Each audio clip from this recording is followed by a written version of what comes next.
प्रिय भक्तगण, आज हम आपको एक कथा का श्रवण करा रही हूँ जो सुनने मात्र से आपके जीवन में सुख, संपत्ति और धन की वर्षा होगी। तो चलिए कथा को प्रारंभ करते हैं। माता पार्वती कहती हैं, हे देवों के देव महादेव, आप सिर्फ अपने भक्तों के वश में हैं। फिर भगवान शिव कहते हैं, हे देवी, मैं तो आपके भी वश में हूँ। फिर माता पार्वती कहती हैं, हे प्राणनाथ, पहले आप अपने भक्तों के वश में हैं।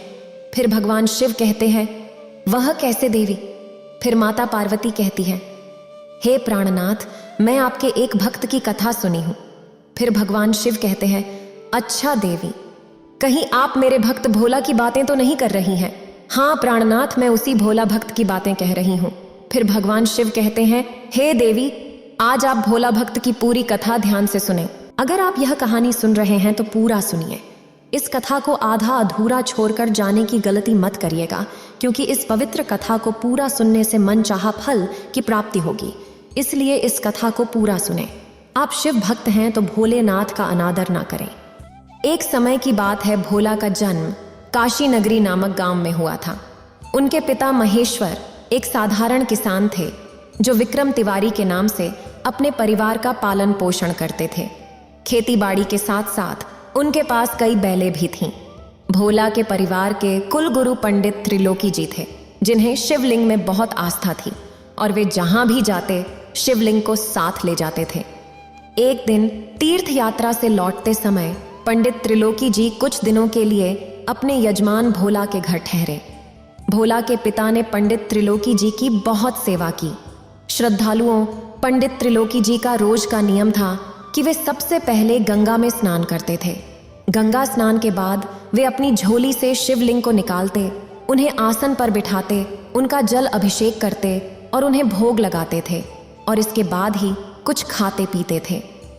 पंडित जी तब तक अन्न का एक भी दाना नहीं खाते थे जब तक वे भगवान शिव जी को भोग नहीं लगा देते थे। जब बालक भोला त्रिलोकी जी को ये सब करते हुए देखता तो उसे बहुत आनंद आता था।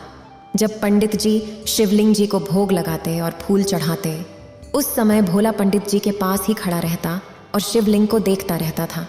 उसे पंडित जी को शिवलिंग की सेवा करते देखकर बहुत खुशी होती थी। कुछ दिनों बाद जब पंडित जी जाने लगे तब भोला बहुत उत्सुक हो उठा और शिवलिंग यानी भगवान शिव को पाने की जिद करने लगा। कहने लगा कि उसे भगवान शिव जी चाहिए। पंडित जी ने जब अनजान बालक की बातें सुनी तो वे दुविधा में पड़ गए। पंडित जी अपने भगवान शिव जी को उस छोटे बालक को कैसे दे सकते थे?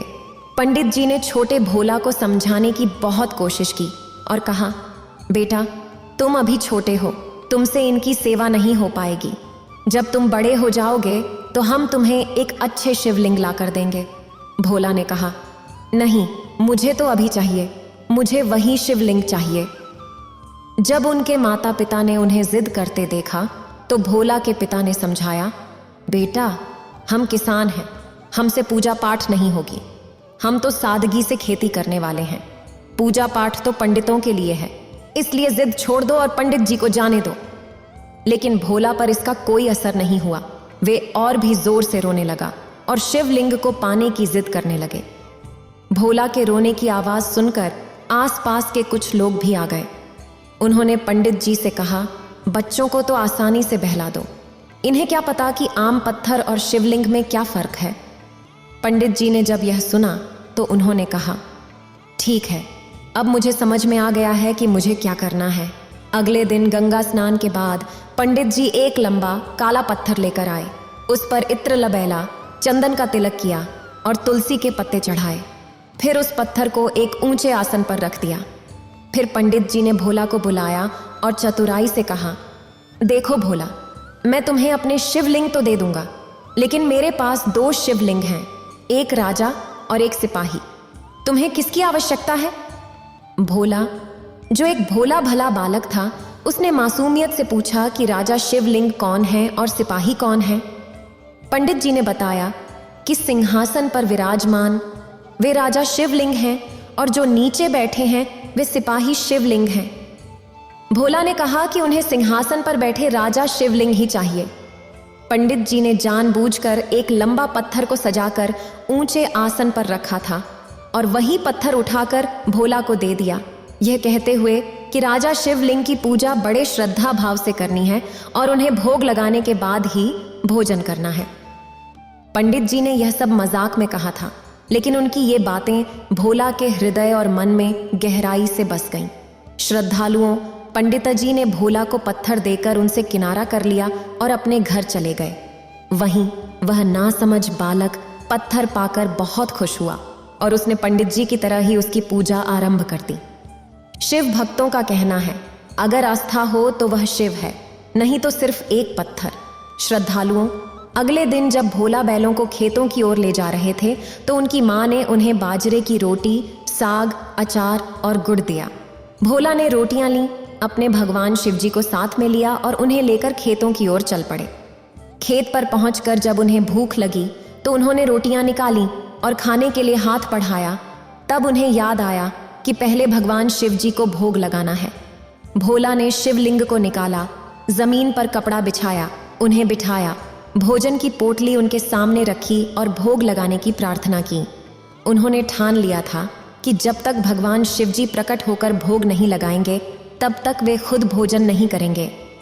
श्रद्धालुओं सुबह से शाम हो गई पर भगवान शिव जी नहीं आए। जब उन्होंने भोग नहीं लिया तो भोला ने शाम को वह खाना 4 बीमार बैलों को खिला दिया और खुद भूखे पेट घर लौट आए। अगले दिन वे फिर बैलों को खेतों में ले गए और भगवान शिव जी को भोग लगाने की प्रार्थना करने लगे। पर दूसरे दिन भी भगवान शिव जी नहीं आए। यह सिलसिला 3 दिन तक चला। चौथे दिन भोला जब बैलों को ले जा रहे थे तो उनकी माँ ने उन्हें बाजरे की 4 रोटियां, साग और गुड़ दिया। भोला ने रोटियां में लीं, शिवलिंग को साथ लिया और बैलों के साथ खेतों की ओर चल दिए। वहां पहुंचकर उन्होंने फिर भगवान शिव जी को भोग लगाने के लिए पुकारा। चौथे दिन भी जब भगवान शिव जी नहीं आए तो भोला जोर से रोने लगे और बोले, भगवान शिव जी आप तो राजा हैं, लोग आपको 56 भोग लगाते होंगे, पर मैं तो एक गरीब और छोटा बच्चा हूं। मैं आपके लिए 56 भोग कहां से लाऊं? मेरे पास तो सिर्फ बाजरे की रोटी और साग है। शायद आप मेरी रोटी देखकर भोग नहीं लगाना चाहते। भगवान शिव जी मैं 3 दिन से भूखा हूं, क्या आपको मुझ पर जरा भी दया नहीं आती? कृपया मुझ पर थोड़ी दया करें और थोड़ा भोग लगा लें ताकि मैं भी कुछ खा सकूं, क्योंकि पंडित जी ने बताया था कि सबसे पहले भगवान शिव जी को भोजन कराना है, उसके बाद ही हमें खाना चाहिए। इसलिए जब तक आपको भोजन नहीं करा दूं, मैं रोटी का एक भी कौर नहीं खाऊंगा। इसलिए पहले आप खा लीजिए, उसके बाद मैं खाऊंगा। भोला ने ऐसे ही भगवान शिव जी को पुकारा। भोला की इस दर्द भरी पुकार को सुनकर देवता भी व्याकुल हो उठे और अपने सच्चे भक्त की पुकार पर भगवान साक्षात प्रकट हो गए। जब भोला ने भगवान शिव को साक्षात देखा तो वे बहुत खुश हुए, लेकिन अगले ही पल बाल स्वभाव के कारण थोड़े नाराज होकर बोले, राजा भगवान शिव जी 3 दिन हो गए मैं आपको पुकार रहा था, आप अब तक क्यों नहीं आए? भगवान ने कहा, भोला वो सब बातें बाद में करेंगे, पहले मुझे भोग लगा दो, मैं भी 3 दिन से भूखा हूं। भोला ने तुरंत ही माँ के हाथों से बनी बाजरे की रोटियां, साग और गुड़ भगवान शिव जी के सामने रख दिए।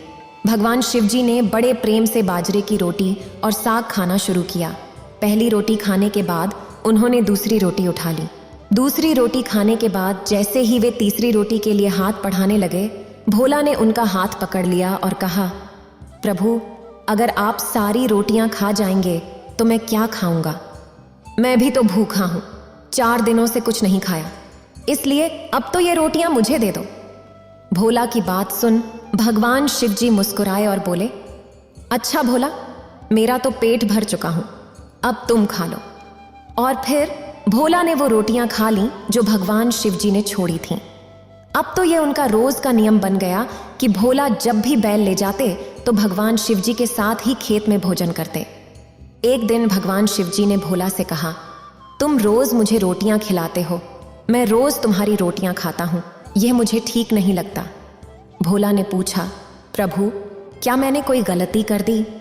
देवों के देव महादेव ने कहा, नहीं भोला, बस मैं चाहता हूं कि मैं भी कुछ काम करूं और बदले में तुम मुझे रोटियां खिलाया करो। भोला ने कहा, प्रभु आप तो राजा हैं, आप क्या काम करेंगे? और मैं छोटा बालक हूं, मैं आपको क्या काम बता सकता हूं? फिर भगवान शिव कहते हैं, मुझे बैलों की सवारी का अनुभव है, मैंने बहुत दिन तक बैलें चराई हैं। मैं तुम्हारी रोटी के बदले में तुम्हारी बैलों को खेतों में चराऊंगा।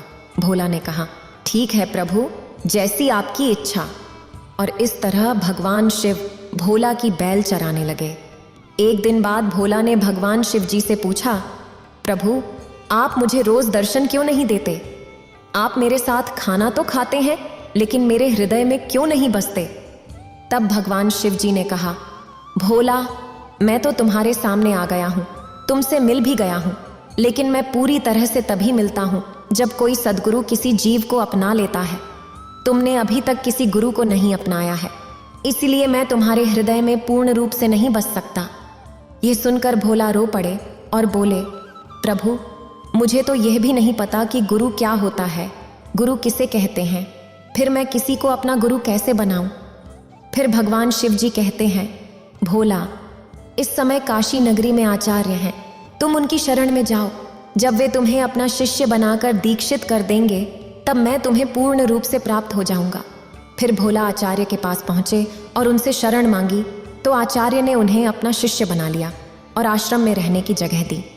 जब उनकी दीक्षा पूरी हो गई तो एक दिन आचार्य ने उनसे कहा कि भोला, तुम्हारी दीक्षा अब पूरी हो गई है, अब तुम अपने घर जाओ। तो भोला की आंखों से आंसू छलक पड़े और वे बोले, गुरुदेव, अगर मैंने कोई गलती की हो तो मुझे जो भी सज़ा देंगे मैं स्वीकार करूंगा, लेकिन कृपया मुझे अपने से अलग न करें। मैं आपके चरणों में रहकर ही सेवा करना चाहता हूँ। गुरुजी ने उत्तर दिया, भोला, तुम ऐसे विचार मन से निकाल दो। तुम मेरे प्रिय शिष्य हो और तुमने तो बहुत कम उम्र में ही शिव पुराण कथा का ज्ञान प्राप्त कर लिया है। मैं चाहता हूँ कि तुम अपने घर जाकर खेतीबाड़ी करते हुए और माता पिता की सेवा करते हुए शिव भजन करो, जिससे न केवल तुम्हारा बल्कि अन्य जीवों का भी कल्याण होगा। इसलिए मैं चाहता हूँ कि तुम अपने घर जाकर संत सेवा करो और मेरा आशीर्वाद सदैव तुम्हारे साथ रहेगा। इस प्रकार गुरु की दीक्षा लेकर भोला अपने घर की ओर चल पड़े। जैसे ही भोला अपने गांव के पास पहुंचे, भगवान शिव जी ने उन्हें हृदय से लगा लिया। भगवान शिव जी के प्रेम से जो खुशी भोला को मिली, उसे देखकर माता पार्वती देखकर बहुत प्रसन्न नजर आई। एक दिन पंडित त्रिलोकी भोला के घर आए और उन्होंने एक युवक को देखा जो तिलक लगाए और रुद्राक्ष की माला पहने आंगन में बैठा था।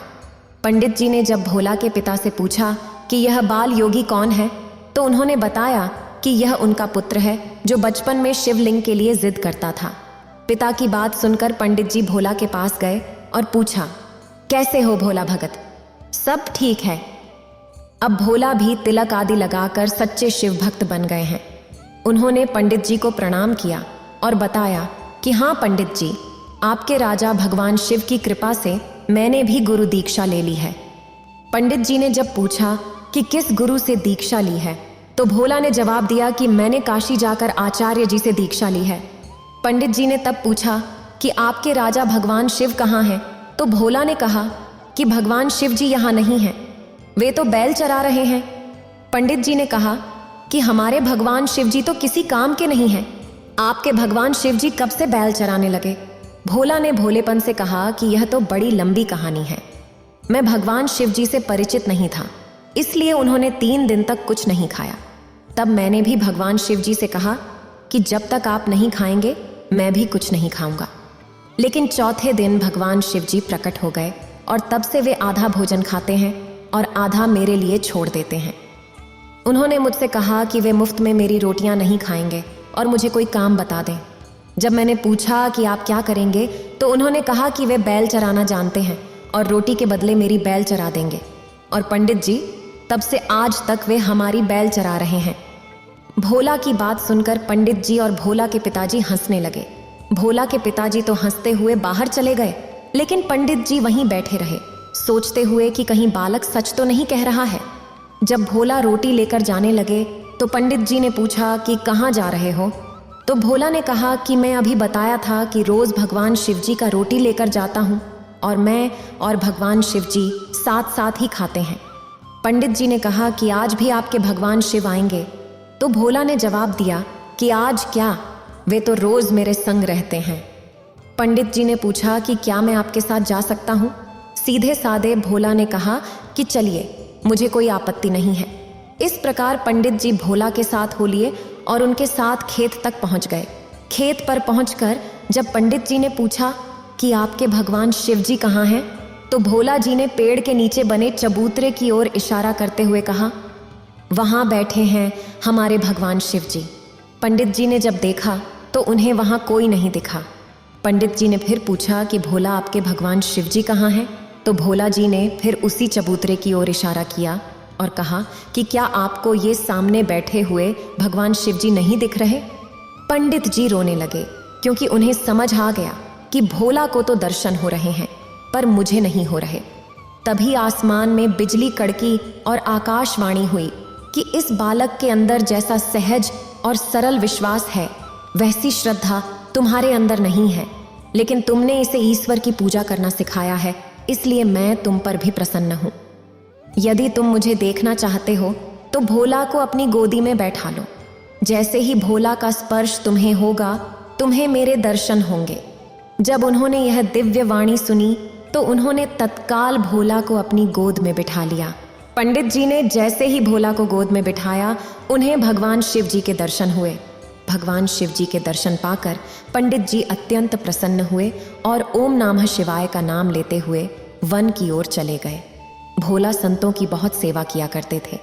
जब भी कोई साधु उनके गांव में भिक्षा के लिए आता तो भोला उन्हें अपने घर ले आते और बड़े प्रेम से उनकी सेवा करते और भोजन कराते। संतों की सेवा के कारण अब उनके घर में दूर दूर से साधु आने लगे। भोला उन सभी की सेवा प्रेम से करते और उन्हें भोजन कराते। एक दिन भोला के पिताजी ने उनसे कहा कि हम गृहस्थ हैं, महीने में 1-2 बार साधु आ जाए तो ठीक है, लेकिन तुम्हारी इन साधुओं से दोस्ती ऐसी हो गई है कि हर दूसरे दिन कोई न कोई साधु आ जाता है। अगर तुम अकेले भी आते तो कोई बात नहीं थी, पर तुम और भी लोगों को साथ ले आते हो, यह सही नहीं है। हमें अपने खेती बाड़ी का काम करना चाहिए या इन साधुओं की सेवा?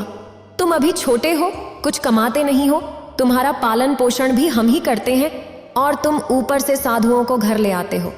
इन निठल्ले साधुओं की सेवा करना हमें उचित नहीं लगता, इसलिए तुम मेरी बात ध्यान से सुन लो। अगर आज के बाद तुम किसी भी साधु को घर में लेकर आए तो मुझसे बुरा कोई नहीं होगा। उन साधुओं के साथ तुम्हें भी घर से निकाल दूंगा। अगर तुम्हें साधुओं की सेवा करनी है तो पहले कुछ कमाओ, फिर अपनी कमाई से करना। पिताजी की यह बात सुनकर भोला उदास हो गए और चुपचाप खड़े हो गए।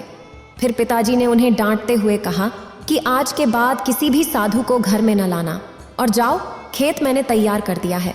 गेहूं की भरी हुई बोरियां वहां रखी हैं, उन्हें बैलगाड़ी में ला दो और खेत जोत कर आओ। भोला ने चुपचाप गेहूं की बोरियां बैलगाड़ी में रखी और बैलों को जोड़कर खेत बोने के लिए चल दिए। भोला जब बैलगाड़ी लेकर थोड़ी दूर पहुंचे तो रास्ते में उन्हें साधुओं का एक समूह भजन कीर्तन करते हुए मिला। भोला ने बैलगाड़ी रोकी, उतरे और सभी साधुओं को प्रणाम किया। सभी संतों ने उन्हें आशीर्वाद दिया। फिर उन्होंने पूछा, बालक, बैलगाड़ी में बोरियां भरकर कहाँ जा रहे हो? भोला जी ने जवाब दिया, महात्मा, खेत तैयार है और मैं उसमें गेहूं बोने जा रहा हूँ। आप लोग कहाँ जा रहे हैं? साधुओं ने कहा, हम लोग काशी जा रहे हैं। फिर साधुओं ने पूछा कि हमने सुना है कि इस गांव में आचार्य जी के एक शिष्य भोला भगत हैं, जिन्हें बचपन में ही भगवान के दर्शन हो गए थे और वे एक महान शिव भक्त हैं। लोगों ने तो यह भी कहा है कि भगवान शिव उनके साथ खेलने आते हैं, इसीलिए हम सभी साधु उनके दर्शन के लिए जा रहे हैं। यह सुनकर भोला शर्म से नीचे देखने लगे और संकोच में पड़ गए। उन्होंने कहा कि लोग मुझे ही भोला भगत कहते हैं। संतों ने कहा कि भगवान शिव ने हम पर कृपा की है कि हमें जिससे मिलना था वह हमें रास्ते में ही मिल गए। आप वास्तव में वैसे ही भक्त हैं जैसा हमने सुना था। आप में कितनी विनम्रता है। चलिए, अब हम आपके घर चलते हैं और वहां बैठकर आपसे चर्चा करेंगे। लेकिन भोला ने सोचा कि आज ही उनके पिताजी ने साधुओं को घर लाने से मना किया था, और अगर वह आज साधुओं को घर ले जाते हैं तो पिताजी नाराज होंगे।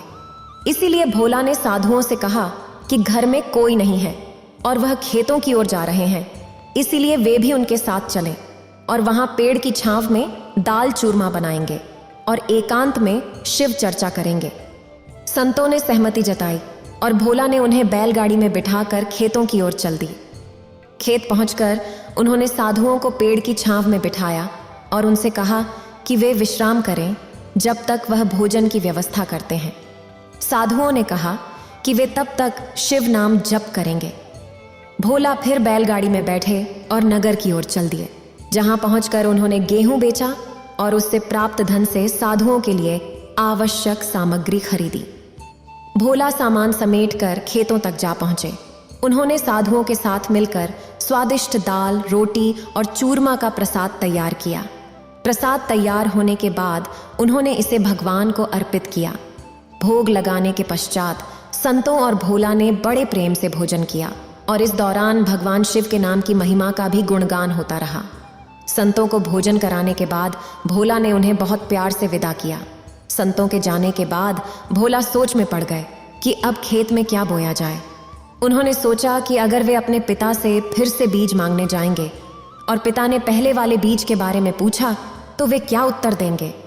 थोड़ा सोचने के बाद भोला ने नदी से रेत लाकर उसे बोरियों में भरा और लोगों को दिखाने के लिए उस रेत को खेत में गेहूं के बीज की तरह बोना शुरू कर दिया। दिन भर में उन्होंने सारी रेत खेत में बिखेर दी। आसपास के किसान यह सोचकर देख रहे थे कि भोला खेत में गेहूं बो रहे हैं, लेकिन वास्तव में वे रेत बो रहे थे।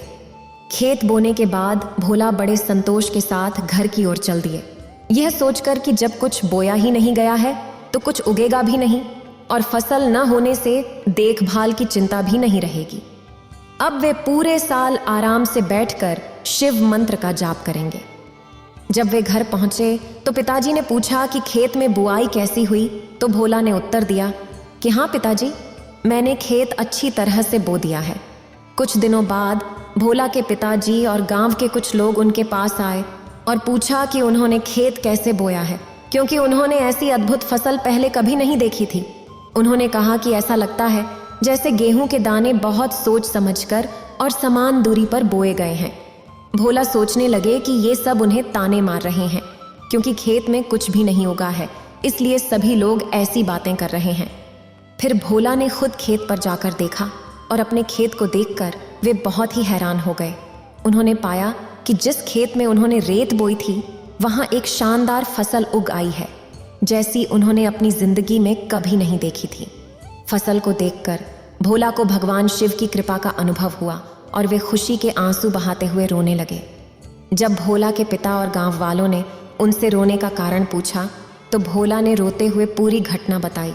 उन्होंने कहा, पिताजी, जब आपने संतों को घर लाने से मना किया था और खेती के लिए गेहूं दिया था, तब मैंने रास्ते में कुछ संतों को देखा। मैंने उन संतों को घर नहीं लाया बल्कि खेत पर ले गया। फिर मैंने बीज वाले गेहूं को बेच दिया और संतों को भोजन कराया। इसके बाद मैंने दिखाने के लिए रेत भरी और उसे भगवान शिव का नाम लेकर खेत में छिड़क दिया। ये फसल कैसे उगी मुझे भी नहीं पता। भोला की बात सुनकर उनके पिताजी की आंखों में भी आंसू आ गए और उन्होंने कहा, धन्य हूं कि मेरे घर में ऐसा पुत्र पैदा हुआ। बेटा, आज के बाद हम तुम्हें संतों की सेवा करने से नहीं रोकेंगे। तुम खूब साधुओं को बुलाओ, खूब सेवा करो, हम अब कभी मना नहीं करेंगे। और ना सिर्फ ये, आज से मैं भी भगवान शिव की भक्ति करूंगा और तुम्हारे साथ संतों की सेवा करूंगा। उस दिन के बाद से भोला और उनके परिवार ने संतों की सेवा शुरू कर दी। कुछ समय बाद जब फसल काटने का समय आया तो उस फसल से पहले से 50 गुना ज्यादा गेहूं निकला। गेहूं इतना ज्यादा था कि भोला के घर में रखने की जगह नहीं बची। जब गांव वालों ने इतना अधिक अन्न का भंडार देखा तो सभी लोग हैरान हो गए। अब भोला और उनके परिवार ने अपनी सामर्थ्य के अनुरूप साधुओं की सेवा और भगवान भोलेनाथ की आराधना शुरू कर दी। उनके घर में संतों का आना जाना लगा रहता था और बड़ी संख्या में संत समूह उनके घर आते थे। भोला बड़े प्यार से संतों का सत्कार करते थे। जब भी वे खेतों में फसल बोते तो हर बार उन्हें अच्छी उपज मिलती। भोला अपने गांव के प्रमुख किसान बन गए थे। गांव वाले उनके कामों को देखकर उन्हें संत मानने लगे और उनके खेतों की मिट्टी को भी चमत्कारिक मानने लगे। जिनके खेतों में अच्छी फसल नहीं होती थी वे भोला के खेतों की मिट्टी ले जाकर अपने खेतों में डालते, जिससे उनकी भी फसल बढ़ने लगी। भोला की जय जयकार होने लगी। एक बार भगवान महादेव ने भोला की परीक्षा लेने का निर्णय किया, क्योंकि वे एक समृद्ध किसान बन चुका था। इसलिए भोला के गांव में अकाल पड़ गया। अकाल के कारण गांव और आसपास के लोग भोला के पास मदद की आशा में आने लगे। भोला ने भी इस संकट के समय में अपने घर का अन्न दान करना शुरू कर दिया। कोई भी जरूरतमंद उनके घर से खाली हाथ नहीं लौटता था। धीरे धीरे उनके घर का अन्न भंडार खत्म होने लगा, लेकिन भोला ने ठान लिया कि जब तक उनके पास सामर्थ्य है वे जरूरतमंदों की मदद करते रहेंगे। जब भगवान शिव ने भोला के इस निस्वार्थ भाव को देखा तो वे उनसे बहुत प्रसन्न हुए। तो अब वक्त आ गया है कि भोला का कायाकल्प कर उन्हें भोला किसान से भोला सेठ बनाया जाए। इसी सोच के साथ एक दिन भगवान शिव जी साधु का रूप धरकर भोला के घर पहुंचे। भोला ने अपनी स्वाभाविक उदारता से उस संत का स्वागत किया और उन्हें भोजन कराया। भोजन के बाद संत ने अपनी झोली से तुम्बा के बीज निकाले। उन बीजों को भोला को देते हुए उन्होंने कहा, भोला, ये तुम्बा के बीज अपने खेत में बो दो और इस फसल से जो कुछ भी मिले उससे अपने परिवार का भरण पोषण करते हुए दूसरों की सेवा में लगा देना। यह कहकर संत जी चले गए और भोला ने वैसा ही किया। संत के कहे अनुसार उन्होंने तुम्बा के बीज उठाए, हल को कंधे पर रखा और बीज बोने के लिए खेत की ओर चल पड़े। यह देखकर गांव वाले कहने लगे, क्या भोला पागल हो गए हैं? इतने भीषण सूखे में कौन फसल उगा सकता है? जब गांव वालों ने पूछा कि भोला क्या बो रहे हो, तब भोला ने जवाब दिया कि वे तुम्बा के बीज बो रहे हैं। तो गांव वालों को यकीन हो गया कि भोला निश्चित ही पागल हो गए हैं। गांव के लोग सोचने लगे कि भोला जिस तुम्बा को बो रहे हैं वह इतना कड़वा होता है कि न तो कोई इंसान खाता है और न ही कोई जानवर। उसका उपयोग सिर्फ कमंडल बनाने में होता है। ऐसी फसल का क्या लाभ होगा? लेकिन भोला ने संत की बात मानकर तुम्बा के बीज अपने खेत में बो दिए और कुछ समय बाद तुम्बा की फसल उगाई। लोग हैरान थे कि ऐसे सूखे में बिना पानी के फसल कैसे हो सकती है। भोला का खेत हरा भरा हो गया। इस दौरान भोला जरूरतमंदों की सेवा करते रहे और अपना सारा अनाज दान कर दिया। जब गांव वालों को पता चला तो उन्होंने कहा कि भोला ने दूसरों के लिए सब कुछ लुटा दिया और अपने लिए कुछ नहीं रखा। लोग भोला को देखकर तरह तरह की बातें करने लगे, लेकिन भोला पर इसका कोई असर नहीं हुआ। वे भगवान शिव का नाम लेते रहे और लोगों की मदद करते रहे। एक दिन भोला के खेत में लगी तुम्बा की फसल पक गई और उन्होंने सोचा कि अब दान के लिए कुछ नहीं बचा तो वे तुम्बा के कमंडल बनाकर साधुओं को देंगे। जब उन्होंने एक तुम्बा काटा तो उसमें से कीमती हीरे, मोती और जवाहरात निकले। भोला यह देखकर आश्चर्यचकित हो गए, क्योंकि उनके पास पूरी फसल थी। उन्होंने एक एक करके सभी तुम्बों के फलों को काटा। हर एक तुम्बे के फल से हीरे और जवाहरात निकले। अब उनके पास इतने अनमोल रत्न और जवाहरात हो गए थे जितने शायद किसी राजा के पास भी नहीं होते। इस अद्भुत घटना को देखकर भोला को वह साधु की बातें याद आ गईं जो उन्होंने तुम्बा के बीज देते समय कही थीं। उस संत ने कहा था कि इस फसल से जो कुछ भी मिले उसे लोगों की सेवा में लगाना। अब भोला ने तुम्बों से मिले धन का उपयोग लोगों की सेवा में करना शुरू कर दिया और खुले हाथों से मदद करने लगे। उस भीषण अकाल के दौरान भी भोला ने किसी को भी भूखा नहीं सोने दिया। वह काल अनेक वर्षों तक चला। उस दौरान भोला ने अपने घर और आसपास के गांवों में लंगर आरंभ कर दिए। आसपास के सैकड़ों गांवों के लोग लाखों की संख्या में लंगर से अपना पेट भरने लगे। भोला के लंगर में दिन के तीनों समय का भोजन मुफ्त और आसानी से मिलता था। धरना भोला भगत ने अपना जीवन दूसरों की सेवा में और संतों की सेवा में लगा दिया। वे जरूरतमंदों की मदद करते थे, इसीलिए लोग उन्हें भोला सेठ कहकर पुकारने लगे। भोला जैसा समृद्ध और दानी व्यक्ति आज भी मौजूद है। श्रद्धालुओं, जो लोग सोचते हैं कि भगवान शिव नहीं होते हैं या कलयुग में नहीं आ सकते, वे गलत हैं। भगवान शिव आज भी हैं, बस जरूरत है तो उस भावना की जो भोला के पास था। इतना कहकर भगवान शिव इस कथा को समाप्त करते हैं। इस वीडियो को बोलते समय कोई त्रुटि हो तो मैं क्षमा चाहती हूँ। उम्मीद है आप सभी को यह वीडियो अच्छी लगी होगी। अगर आप शिव के सच्चे भक्त हैं तो चैनल को सब्सक्राइब और वीडियो को लाइक करके कमेंट में हर हर महादेव लिख दीजिए।